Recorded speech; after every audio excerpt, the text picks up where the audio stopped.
Merhaba arkadaşlar, Halef dizisinin yeni bölüm analizine hoş geldiniz. Analize başlamadan önce Halef dizisi çok güzel ve asla final olmasın diyenler aşağıdan videoyu beğenmeyi unutmasın. Şimdi yeni bölüm detaylı analizimize başlayalım. Dizimizin yeni bölümünde hikaye artık geri dönülmez bir kırılmanın eşiğine gelmiş durumda ve yaşanan son olaylar karakterlerin iç dünyasını da dış dünyadaki dengeleri de kökten değiştirecek bir sürecin kapısını aralıyor. Aşır'ın ölümle yaşam arasındaki o ince çizgide kalışı sadece bir can mücadelesi değil, aynı zamanda bir gücün, bir otoritenin ve bir düzenin de pamuk ipliğine bağlı olduğunu gösteriyor. Serhat'ın yeniden ameliyat masasına geçmesi, onun kaderden ne kadar kaçarsa kaçsın, aslında kendi geçmişine ve kimliğine mahkum olduğunu hatırlatıyor.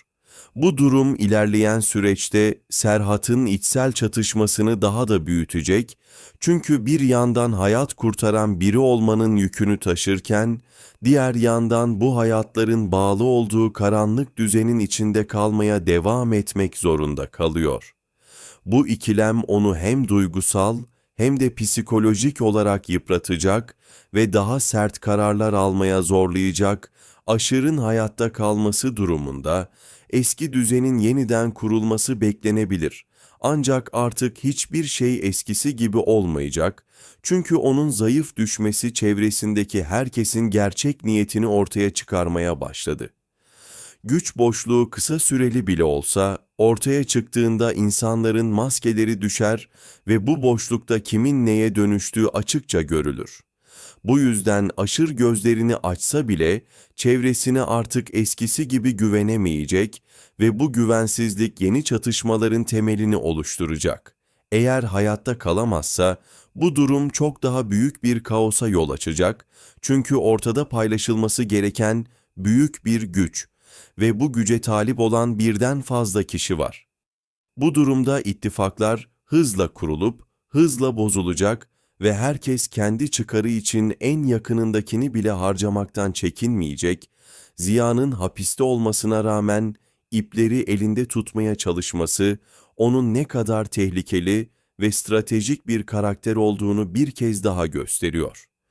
İçeriden yaptığı hamle, dışarıda domino etkisi yaratacak ve bu etki kontrol edilemez bir noktaya ulaşacak. Ancak bu kadar büyük bir risk almak, Ziya'nın da savunmasız kalmasına neden olabilir, çünkü içeride olduğu sürece dışarıdaki gelişmelere doğrudan müdahale etme şansı sınırlı ve bu da onun planlarının bir noktada kırılmasına yol açabilir.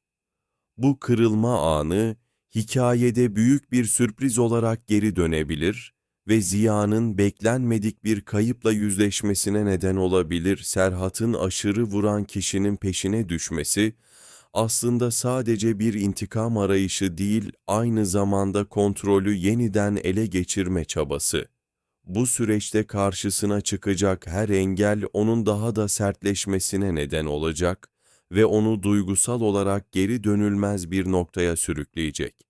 Yıldız ile yaşadığı gerilim, bu sertleşmenin ilk yansımalarından biri.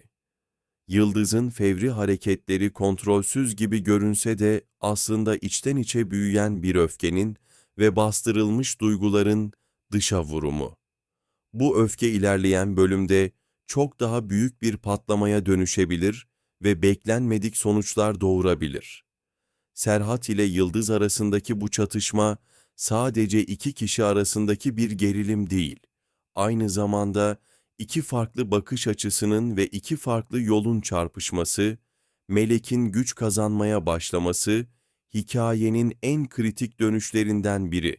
Çünkü sessiz ve geri planda kalan bir karakterin bir anda dengeyi değiştirecek hamleler yapmaya başlaması, genelde büyük bir fırtınanın habercisidir. Melek artık sadece olayların içinde sürüklenen biri değil, yön veren biri olmaya doğru ilerliyor. Bu dönüşüm, onun hem müttefiklerini hem de düşmanlarını yeniden şekillendirecek ve kimsenin beklemediği bir anda kilit bir rol üstlenmesine neden olacak. Akif ile Nida arasındaki ilişkinin açığa çıkması ise, hikayenin duygusal tarafını derinden sarsacak. Çünkü bu tür sırlar ortaya çıktığında sadece iki kişiyi değil, onların bağlı olduğu tüm dengeleri etkiler. Bu durum güven kavramını yerle bir edecek ve karakterler arasındaki bağları zayıflatacak. Hicranın henüz farkında olmadığı tehlike ise yaklaşan büyük bir kırılmanın en sessiz habercisi. Genelde farkında olunmayan tehditler en yıkıcı olanlardır ve hicran bu gerçeği çok ağır bir şekilde deneyimleyebilir. Tüm bu gelişmeler bir araya geldiğinde ortaya çıkan tablo giderek kararan bir dünyanın resmi gibi duruyor. Herkesin kendi doğrusuyla hareket ettiği ama bu doğruların birbirine çarptıkça büyük yıkımlara yol açtığı bir hikaye ilerliyor. Güvenin yerini şüphe, sadakatin yerini çıkar, sevginin yerini ise çoğu zaman korku alıyor. Önümüzdeki bölümde karakterlerin alacağı kararlar sadece kendi kaderlerini değil, birbirlerinin hayatını da geri dönülmez şekilde etkileyecek ve bu etkiler zincirleme bir şekilde büyüyerek hikayeyi çok daha sert ve karanlık bir noktaya taşıyacak. Hikaye artık görünenden çok daha derin bir kırılmanın içine doğru ilerliyor ve son yaşananlar aslında yaklaşan büyük fırtınanın sadece ilk sarsıntıları gibi hissettiriyor. Aşırın vurulmasıyla birlikte ortaya çıkan tablo sadece bir suikast girişimi değil, aynı zamanda yıllardır kurulan dengelerin bilinçli bir şekilde hedef alındığını düşündürüyor. Bu durum olayın arkasında tek bir öfke patlamasından ziyade planlı ve sabırlı bir aklın olabileceğini gösteriyor. Serhat'ın ameliyatı üstlenmesi ise hikayenin en kritik sembollerinden biri haline geliyor. Çünkü o artık sadece bir karakter değil, iki dünyanın tam ortasında duran bir köprü gibi davranmak zorunda kalıyor. Bir tarafında hayat kurtaran vicdanı, diğer tarafında ise onu bu karanlığın içine çeken bağlar var ve bu ikisi arasında sıkıştıkça daha keskin ve daha radikal birine dönüşmesi kaçınılmaz hale geliyor. Aşırın kaderi ne olursa olsun etkisi çok büyük olacak gibi görünüyor. Çünkü onun varlığı bile çevresindeki insanların nasıl hareket ettiğini belirleyen bir unsurdu. Eğer hayatta kalırsa artık eskisi gibi korkulan bir figür olmaktan çok, sorgulanan ve hatta meydan okunan birine dönüşebilir. Bu da onun daha acımasız kararlar almasına yol açabilir. Çünkü gücünü kaybettiğini hissettiği anda bunu telafi etmek için sertleşecektir. Eğer hayatta kalamazsa, bu kez herkesin içinde sakladığı hırs açığa çıkacak